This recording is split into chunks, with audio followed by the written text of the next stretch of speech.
निधि मिश्रा जी, इंदौर से। महाराज जी, हम ये मानते हैं कि श्राद्ध या तर्पण करने से पितृ संतुष्ट रहते हैं, पर अगर पितृ दोष हो तो हम क्या कर सकते हैं, उनका आशीर्वाद सदैव हम पर बना रहे?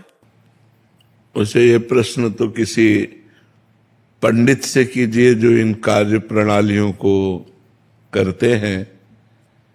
हम ये जानते हैं कि समस्त दोषों से मुक्त होने के लिए, समस्त ऋणों से मुक्त होने के लिए, देव ऋण, ऋषि ऋण, मातृ ऋण, पितृ ऋण, गुरु ऋण, समस्त ऋणों से मुक्त होने के लिए और समस्त दोषों से मुक्त होने के लिए एकमात्र भगवान की शरण लेकर यदि हम नाम जपते हुए अपने कार्यों को करें, चाहे वो पितृ तर्पण हो, चाहे वो श्राद्ध हो, तो इससे सब दोष मुक्त हो जाएंगे, सब पितरों का कल्याण हो जाएगा। सात तरति सा लोकांतार्यति, वो स्वयं तर जाता है, लोगों को तार देता है, जो अपने चित्त को भगवान में अर्पित कर देता है, जो निरंतर नाम जप करता है, भगवान की शरण में है। ये उपाय तो हम जानते हैं, लेकिन अब जो शास्त्रीय पद्धति से पितृ तर्पण श्राद्ध ये कभी करवाया नहीं है, बाबा जी रहे हैं, तो किसी आचार्य पंडित जो करवाते हैं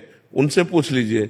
अगर सबका टोटल पूछ रहे हो कि कैसे कल्याण हो, तो एक उपाय है, सर्वधर्मान परित्यज्य मामेकम शरणम ब्रज अहम त्वाम सर्व पापेभ्यो मोक्षयिष्यामि मा शुचा। भगवान कह रहे हैं, राष्ट्रपति हैं, मुकदमा हार गए, फांसी की सजा हो गई, तो एक उपाय है, राष्ट्रपति माफ कर सकता है, दूसरा ले। तो भगवान अखिल ब्रह्मांडों के अधिपति हैं, उनकी शरण में होकर नाम जप किया जाए, सर्व मंगल हो जाएगा, सर्व मंगल हो जाएगा। तो इसलिए हमारे तो यही उपाय पता है।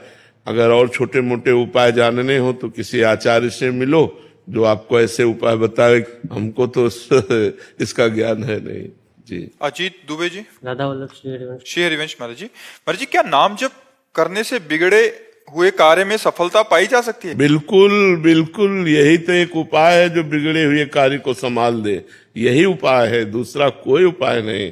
भगवान का नाम जब सब बिगड़ी बना देता है, आप जप के देख लो।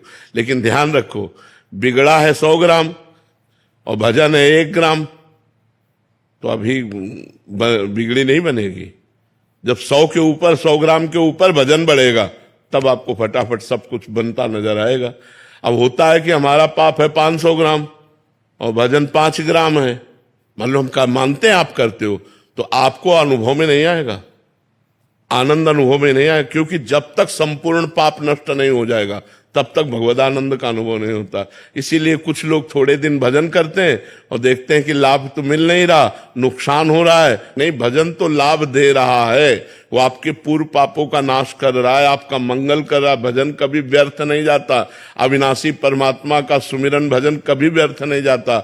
इसलिए नाम जप करो, बिगड़े काम बनेंगे, पर संभल लो। हम इस बात को दिमाग में बैठा लो कि जितना तुम्हारा गलत आचरण, जब तक वो नष्ट नहीं हो जाएगा तब तक आपका मंगल नहीं होगा।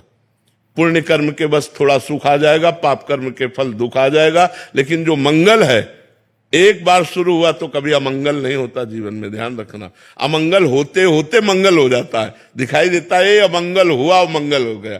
कई बार हमने कहा कि तलवार आएगी, वो गले तक वो हार बन जाएगी, वो तुम्हारी गर्दन को नहीं काट, सीम की चाप सके को तासु बड़ रखवार रमापति जासु, पर इतने में तो हालत खराब हो जाएगी।